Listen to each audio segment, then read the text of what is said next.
Johnson County's Veterans Treatment Court continues to celebrate success stories, members of the military who hit a rough spot in their lives but are now seeing hope for their futures. On this episode, hear from some of the most recent graduates. Whether you live in or just love Johnson County, Kansas, JoCo on the Go has everything Johnson County. Here's what's happening and what's coming up in the community you call home. Thanks for joining us for JoCo on the Go. I'm your host, Teresa Freed, a Johnson County resident and employee of Johnson County government. A couple of years ago, I think now, we introduced our listeners Johnson County's Veterans Treatment Court, an awesome program that gives justice-involved veterans an opportunity to receive some tremendous support, avoid jail time, and pave a path to some positive outcomes that benefit the veterans, their families, and really our whole community. Here to provide an update on this great program, we have with us Adam Baker. Thank you for joining us. Thank you, Teresa. All right. Well, first off, tell us a little bit about your role with the program, and then also just what exactly the program is.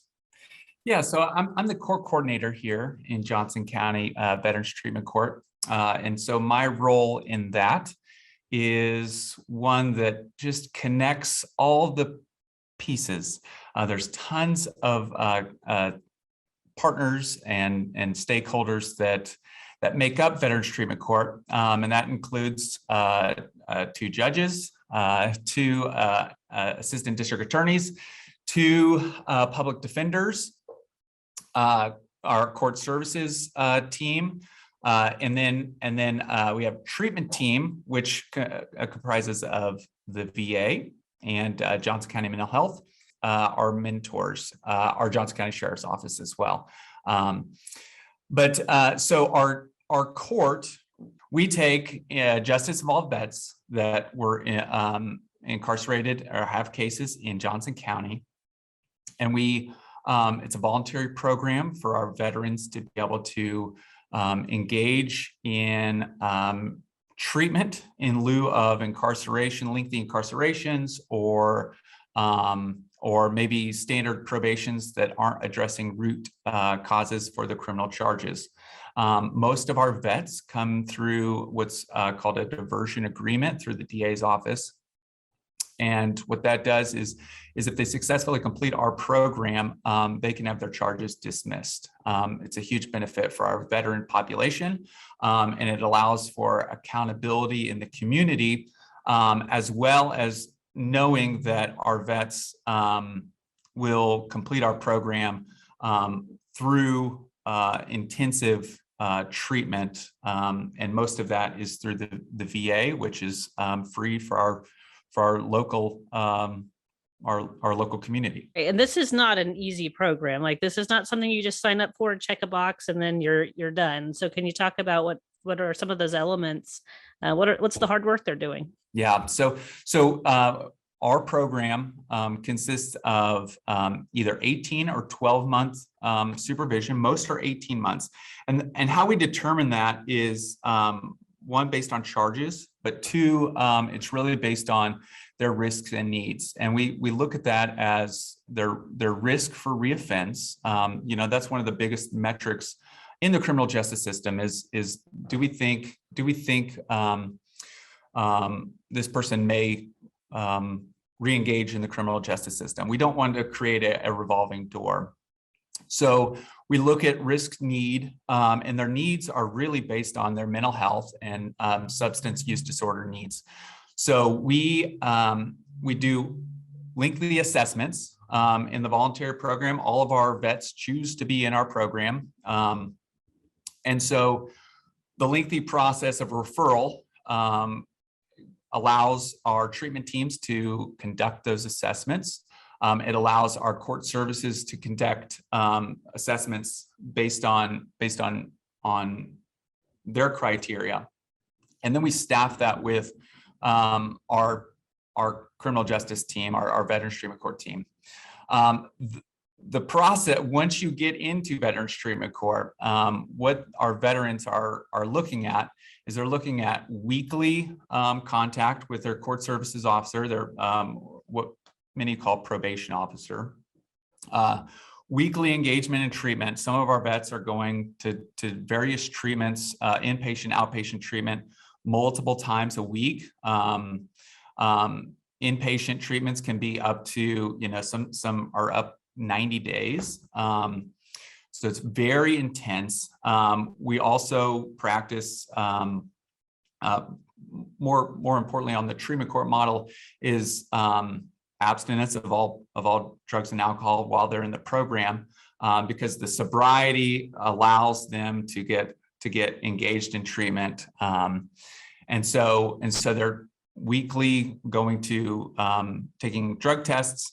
And then while they're in our program, basically the first 3 to 4 months, they're going to court. They're standing in front of a judge every 2 weeks. And then as they progress through our program, some of those systems start to gradually release as we start to look at what pro-social activities look like, what does a pathway to continued sobriety, continued treatment look like once they leave our program. But it's really intense in the first few months, and then it just starts to gradually taper back. And then one of the more interesting things in a treatment court model with Veterans Treatment Court is our engagement with veteran mentors. So they have a veteran mentor assigned to them who are veterans themselves, and they are volunteers of our court, but they're completely independent. So while they're engaged in all of this treatment, all this supervision, they're also having a mentor walk with them from the time that they enter our court to the time of graduation. It's a really cool process. It allows them to see other people doing the work, other people engaged in acts of selflessness, service to the community. Veteran mentors often engage our vets through bowling or going to their kids' sporting events. It's a really cool relationship that's built. When you see a graduation, you see that it's the work that our vets put in day and day out. It really pays off, and it allows them to be successful much more than if they were to just take an incarceration, or they were just to downplay some of their root causes, that trauma that's involved in the military. And if they don't address that, then we don't want them to wind up back in our jails with still not being able to deal with some of those issues. So we had a graduation ceremony pretty recently. So can you talk about some of those success stories, and then also just overall for the program, like what have we seen in Johnson County in terms of success with this? Just last week, we had a Veterans Treatment Court graduation. We had 4 of our recent graduates. One was actually a holdout that graduated last year, but due to COVID restraints, wasn't able to attend, and he said, "I just want to attend in person." He was saying that the ability for him to come back and thank the team and be able to celebrate his accomplishments was really cool. Other than that, the graduation that we had was really neat because we had it was one of the first times, I think, that we've had all 4 branches of active duty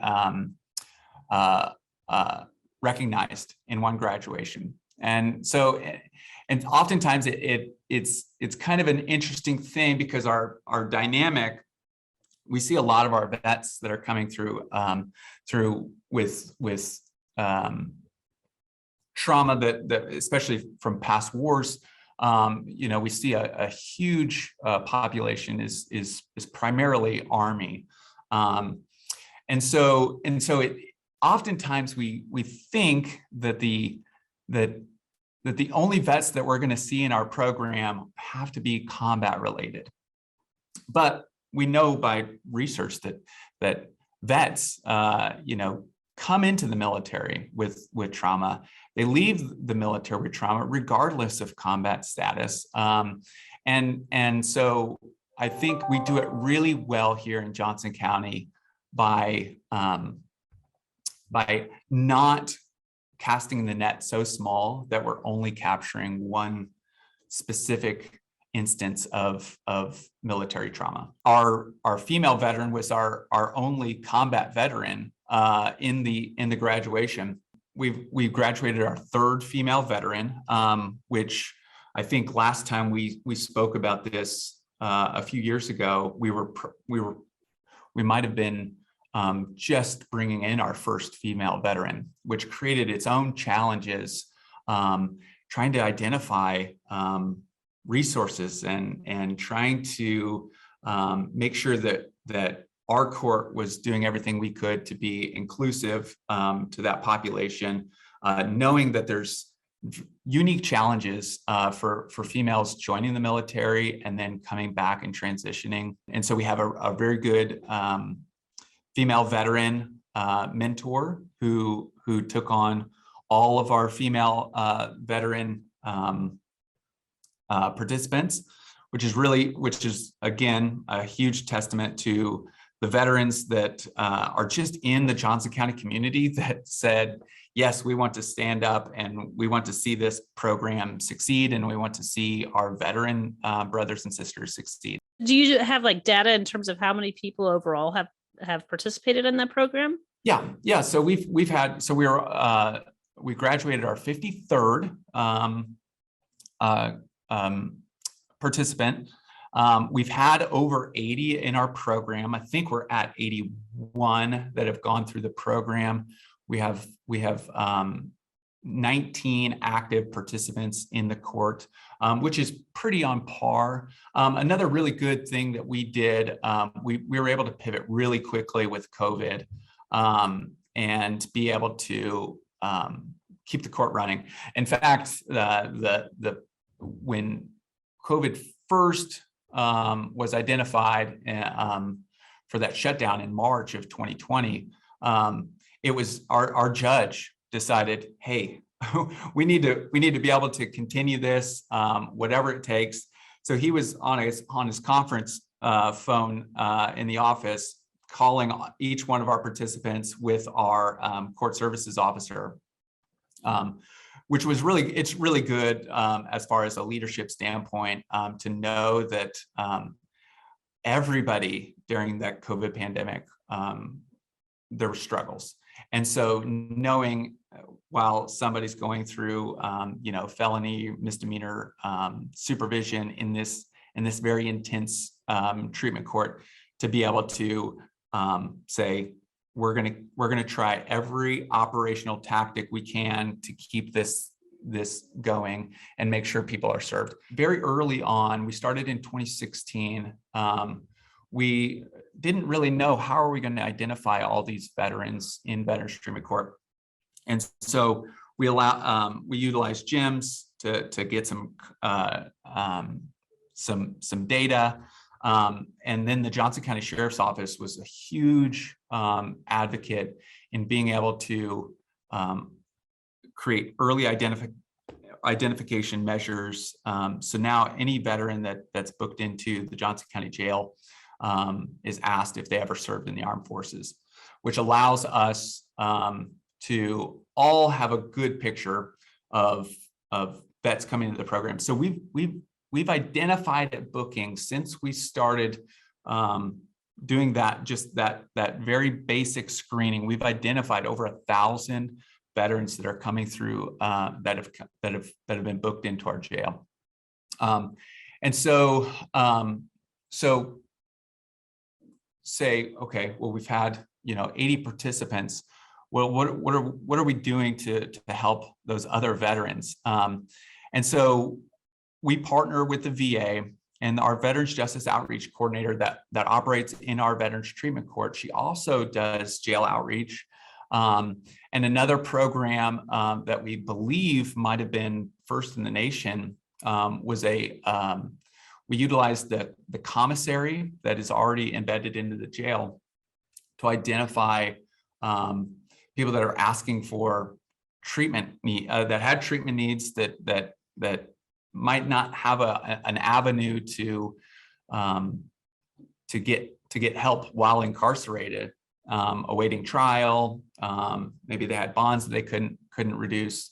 And so our jail outreach team with the VA partnered with Johnson County Sheriff's Office to be able to communicate directly with incarcerated veterans on the kiosk. And that's led to over 185 veterans who were incarcerated to be able to get serviced through inpatient, outpatient treatment, to inquire about Veterans Treatment Court. So it's a really, it's kind of all hands on deck. Veterans Treatment Court probably isn't the best route for everybody. We advocate it as, as an option that is very successful, but it is intense. It's intense for our vets that are currently working, currently have, families that take up a lot of time. So it can be taxing, but we want to make sure that Veterans Treatment Court, the team, is also servicing any justice involved that comes through our program.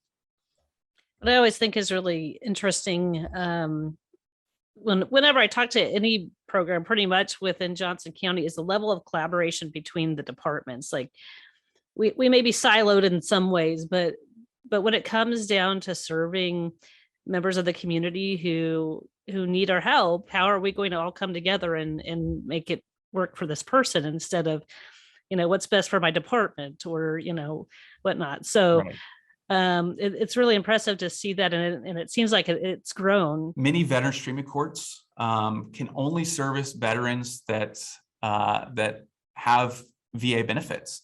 And Johnson County Mental Health said, no, we want any justice involved veterans to be served.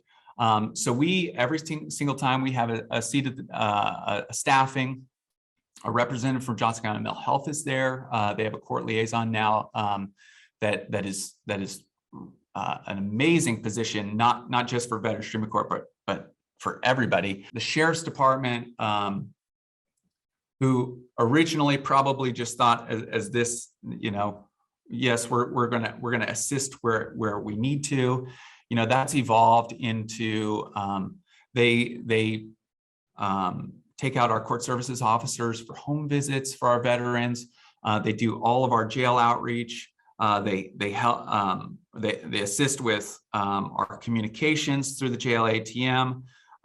They're at every single one of our staffing. They're a key member of our steering committee. The district attorney's office has had transitions through their office that but even through any of that, they've always devoted two assistant district attorneys to our team. Now both of those ADAs are both veterans themselves, which is a huge benefit to building that rapport, understanding the cultural competency of the veteran community. Really, it's a really neat partnership. Court Services has always been a huge supporter of giving a main point of contact for all of our supervision, and currently that Court Services officer is a veteran herself. It's again, I mean, from the Kansas City VA, Johnson County Mental Health, the Public Defender's Office, assisted district attorneys, the court system. It's a really neat collaborative approach. Yeah, we're certainly happy to help promote it. I mean, you don't get more positive than these stories, I think. And we're going to take a listen to some of those now at that recent graduation we talked about. Every time I saw Patrick, I just thought of a hardworking guy. Worked many, many hours at his job, worked a second job, did the same thing in the program, and did an outstanding job. And we really appreciate your efforts, and congratulations on your graduation today. It wasn't easy, but you got to put effort into it. My career, my looks, the way I act, the way I treat people, it's changed everything. I'm a whole new person again. He kept this program a priority and did an outstanding job. And congratulations, Michael. It's not really the celebrating the act of what landed us here, but the celebration of an act that we're not a statistic, basically. We're not left behind. And I'm going to present you with the certificate and the challenge coin of our court. Thank you. It's been a night and day difference. I mean, I had to change everything in order to get to where I'm at today. She's one of those veterans like all of them, but really that is helping other veterans and going to continue to help other veterans. And we really appreciate her. And congratulations, Jennifer. I get to start my journey over. This chapter has closed, but there's the new chapter is about to begin. I learned how to love myself. I learned how to stop hiding behind that shield. I learned to live. I held myself to a different standard. Failure was not an option for me. So these celebrations happen fairly frequently, but each one is very special when you get to hear, from the speakers at the events, who are invited to share their stories, and then also the participants who, sometimes they have a lot to say and sometimes they don't have a lot to say. But I think the sentiment is there among all of them that they have been forever changed by the program, which is really awesome. All right. Well, just a last question. I think, people might be wondering is there a way to support this program? Is there something that you look for from the community in a way that they can be helpful? And so is there anything that you can offer them? Here locally, one of our main drivers is mentorship. So if you or somebody that is a veteran that's looking to give back to a community, I would direct them to inquire about becoming a veteran mentor. You can reach out to me, reach out to the program in general, but it's one of those things that even myself as a veteran, prior to coming to this role, I didn't know existed. I didn't know that this was an issue within our veteran community that really existed, and that there was a way to help it. So that's a really good thing. Another thing that we that runs independent of our court is a Veterans Treatment Court Foundation that's run locally. And what that does is it's a monetary fund that addresses barriers to treatment. I'm just thinking of so many opportunities where veterans, say, I can't do anything to help myself because this is an issue. And that, and our partners with the VA and Johnson County Mental Health work at finding community partners, stakeholders that can address those issues. And if we can't address those issues in-house, then that's when we there's a request made to the Veterans Treatment Court Foundation, and that's another way to get involved. And then I think just the understanding and the awareness that this is an issue, and if in Johnson County, in the 6 years that we've gone through, we've identified over 1,000 justice involved veterans. That knowing that this is a widespread thing. So we've been in talks. In fact, just last year, Wyandotte County started their very first Veterans Treatment Court. Johnson County, Kansas was the only Veterans Treatment Court, the only option for veterans incarcerated until last year. So the momentum is starting to pick up. The Kansas Supreme Court is a huge proponent right now. There's a lot of momentum, legislation momentum around treatment courts in general.